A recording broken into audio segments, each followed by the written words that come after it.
Hello, welcome parents of Foundation Year to our interactive Meet and Greet Your Child's subject teacher. I'm Miss Faria Ali, Teacher of Health and Physical Education or HPE. So today I'm going to give you a brief overview of Foundation HPE curriculum. I'm going to talk a bit about the importance of physical exercise, and I'm going to focus on two fundamental motor skills that we hope the kids will develop this year.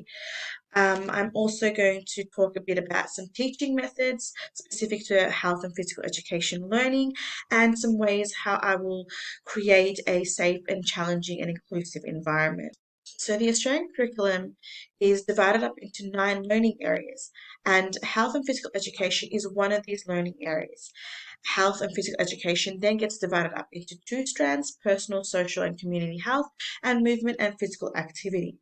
These 2 strands get further divided up into 3 substrands, and these substrands contain content descriptors, what we teachers are expected to teach. There are also 12 focus areas used across learning from Foundation to Year 10, and these focus areas have been mapped into the content descriptors. Highlighted are the ones that we will focus on in Foundation Year. So you may be wondering why physical exercise is important in the classroom setting. There's a lot of literature and research to demonstrate the positive benefits that it has. I've listed just a few, and I'm just going to talk about one or two. For example, physical exercise promotes and enhances social skills like developing teamwork skills and increasing self-confidence and self-esteem and making friendship. It also increases capacity for learning and productivity, enhances concentration, and boosts executive functions of the brain, which are essential for academic performance. So fundamental motor skills are core skills or building blocks of movement that the children build upon as they go across learning in their physical education through primary school. And they will gradually build upon these skills and then apply them to a range of activities, sports, and games.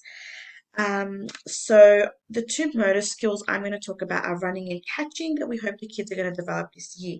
The children will begin by learning basics in running this year, such as following simple instructions and commands like stop, freeze, go, when running and creating movement sequences like running in a straight line.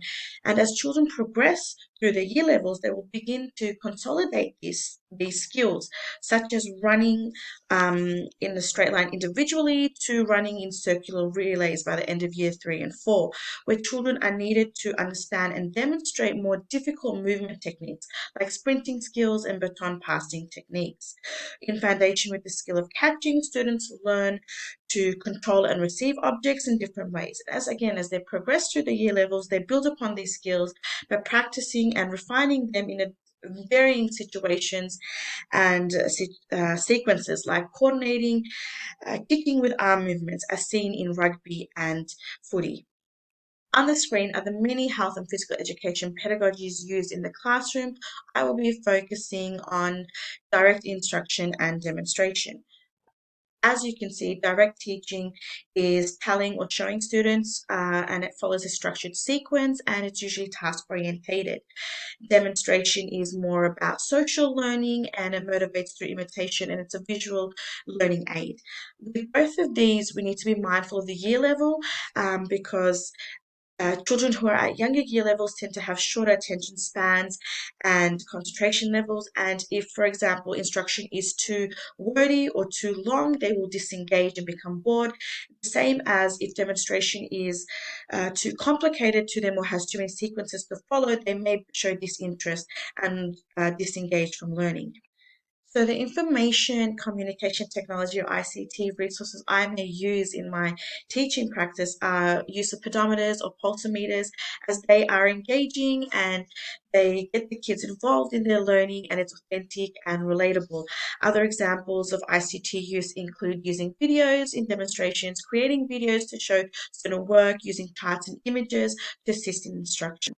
To create an inclusive learning environment, I, together with the children, will create classroom guidelines that will promote exploration and questioning without any negative opinions or emotions or judgments to cloud that space.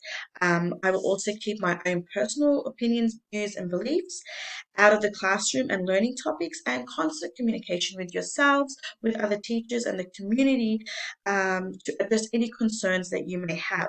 This will also help to create a safe learning environment. Students will also be asked to reflect on their learning, such as what they found hard, what was easy, what they would do different next time. This promotes autonomy, self-regulation, and metacognitive thinking, all which promote a challenging and learning environment, therefore keeping the student engaged and interested. Therefore, I hope I've covered for you the outline of the HPE curriculum, the importance of physical exercise, the different ways HPE can be taught, and how I hope to create a safe and challenging environment. Thank you. Any questions?